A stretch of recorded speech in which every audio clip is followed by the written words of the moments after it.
PSC അഭിമുഖങ്ങളിൽ വൻ അട്ടിമറി നടന്നുവെന്ന് മുൻ സംസ്ഥാന ആസൂത്രണ ബോർഡ് അംഗവും PSC ഇന്റർവ്യൂ ബോർഡ് അംഗവുമായിരുന്ന G. വിജയരാഘവൻ സംസ്ഥാന ആസൂത്രണ ബോർഡിൽ യോഗ്യതയില്ലാത്തവരും കയറിപ്പറ്റിയെന്ന് വെളിപ്പെടുത്തൽ.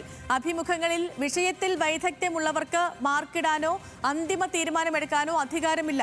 ഉദ്യോഗാർത്ഥികളെ തെരഞ്ഞെടുക്കുന്നത് PSC അംഗത്തിന്റെ വ്യക്തി താൽപര്യത്തിനനുസരിച്ച് ബോർഡ് അംഗങ്ങൾക്കുമേൽ ബാഹ്യ സമ്മർദ്ദങ്ങളുണ്ടെന്നും G. വിജയരാഘവൻ ഈ രീതി സുതാര്യമല്ലെന്ന് ചൂണ്ടിക്കാട്ടി സർക്കാരിനും PSCക്കും കത്തെഴുതിയിട്ടുണ്ടെന്നും G. വിജയരാഘവൻ ന്യൂസ് മലയാളത്തോട് പറഞ്ഞു.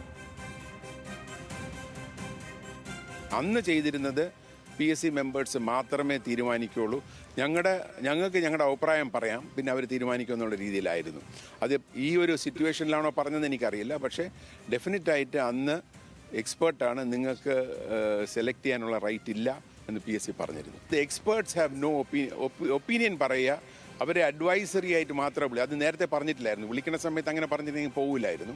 പക്ഷേ നിങ്ങളുടെ അഭിപ്രായം പറയാം, പിന്നെ ഞങ്ങൾ തീരുമാനിക്കും എന്നുള്ള രീതിയിലുള്ള ഒരു സ്റ്റാൻഡാണ് എടുത്തത്. സ്ട്രോങ് ആയിട്ട് ഒരു ലെറ്റർ PSCക്കും എഴുതി, ഗവൺമെൻറ്റിനും എഴുതി, ഇങ്ങനത്തെ ഇതല്ല ഇത് ചെയ്യേണ്ട രീതിയെന്നും എഴുതി.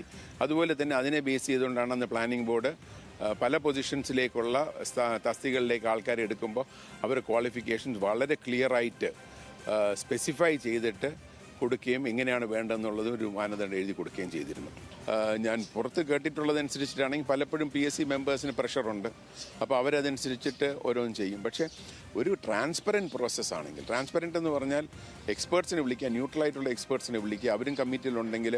അപ്പോൾ ഒരു PSC മെമ്പർ ഒരാളിന് 10 മാർക്കും ഒരു എക്സ്പേർട്ട് അയാൾക്ക് 3 മാർക്കും കൊടുക്കുകയാണെങ്കിൽ ഡെഫിനറ്റായിട്ട് അയാൾ 10 മാർക്കിൻ്റെ ആളല്ല എന്നുള്ളത് എല്ലാവർക്കും മനസ്സിലാവില്ല. അപ്പോൾ PSCയുടെ ആളും കെയർഫുള്ളായിട്ട് മാർക്ക് ഇടുള്ളൂ. നമ്മളൊരു സെലക്ഷൻ കമ്മിറ്റിയിൽ ഇരിക്കുകയാണെങ്കിൽ നമുക്ക് ആ സെലക്ഷൻ കമ്മിറ്റിയിൽ നമുക്ക് ചെയ്യേണ്ട കാര്യം കറക്റ്റാണെങ്കിൽ അല്ലാന്ന് തോന്നുകയാണെങ്കിൽ നമ്മൾ പിന്നെ അങ്ങനെ ഒരു കമ്മിറ്റിയിൽ പോയിട്ട് കാര്യമില്ല. ഇത് PSC അഭിമുഖങ്ങളിലും വൻ അട്ടിമറി നടന്നു എന്ന് വേണം അദ്ദേഹത്തിൻ്റെ വാക്കുകളിൽ നിന്ന് മനസ്സിലാക്കാൻ. അനുരു അശോകൻ നമുക്കൊപ്പം ചേരുന്നുണ്ട്. അനുരു, ഗുഡ് മോർണിംഗ്. അപ്പോൾ നമ്മൾ ഇപ്പോഴല്ല, നേരത്തെയും PSCക്കുള്ളിൽ കാര്യങ്ങളൊന്നും വെടിപ്പായിരുന്നില്ല എന്ന് വേണ്ടേ മനസ്സിലാക്കാൻ?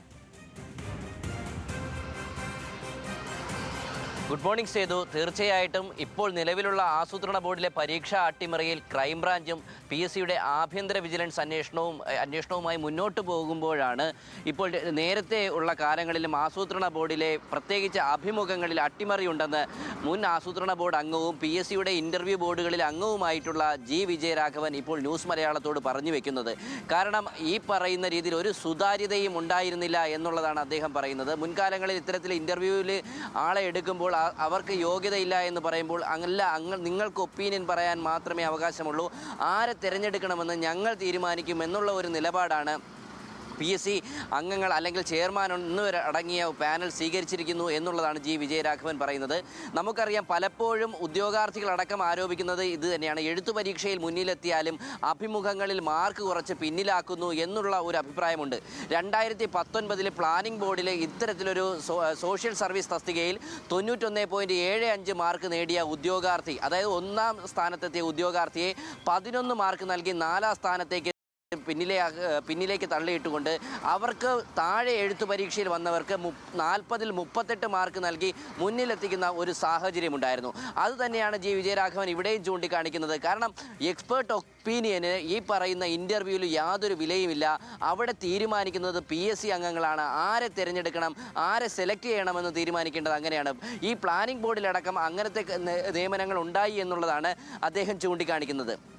ഇപ്പോൾ നമുക്കറിയാം, KS അടക്കമുള്ള ഒരു പരീക്ഷകളിലും ഇത്തരത്തിൽ ആരോപണം ഉയരുന്നുണ്ട്. അതിലും മുഖ്യമന്ത്രിക്കടക്കം ലഭിച്ച ഉദ്യോഗാർത്ഥികളിൽ നിന്ന് ലഭിച്ച പരാതികളിലടക്കം, അല്ലെങ്കിൽ PSC ജീവനക്കാർ ഊമക്കത്തായിട്ടടക്കം മുഖ്യമന്ത്രിക്ക് നൽകിയ പരാതികളിലുള്ളത് എഴുത്തു പരീക്ഷയ്ക്ക് ലഭിച്ച മാർക്ക് ഇൻ്റർവ്യൂവിന് മുമ്പേ PSC ചെയർമാനും ചില അംഗങ്ങളും വാങ്ങി പരിശോധിച്ചിരുന്നു എന്നുള്ളതാണ്.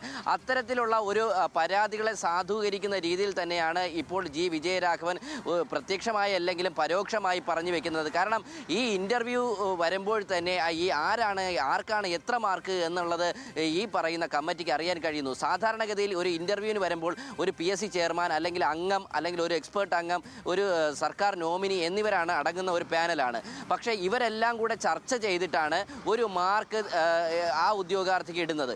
പക്ഷേ ഇങ്ങനെയൊക്കെയാണ് കാര്യങ്ങളെങ്കിലും പലപ്പോഴും പല തസ്തികകളിലും വിജയരാഘവൻ പറഞ്ഞതുപോലെ ചില സമ്മർദ്ദങ്ങൾ PSC അംഗങ്ങൾക്ക് അല്ലെങ്കിൽ ചെയർമാനുമേൽ ഉണ്ടാകുന്നു എന്നുള്ളതാണ് അവിടെ നാം കാണേണ്ട കാര്യം. ഇതിൻ്റെ ഭാഗമായിട്ടാണ് ചിലർക്കെങ്കിലും ചില തസ്തികകളിലെങ്കിലും ഇത്തരത്തിൽ ഒരു മാർക്ക് നൽകാൻ ചിലർ നിർബന്ധിതരാകുന്നത്.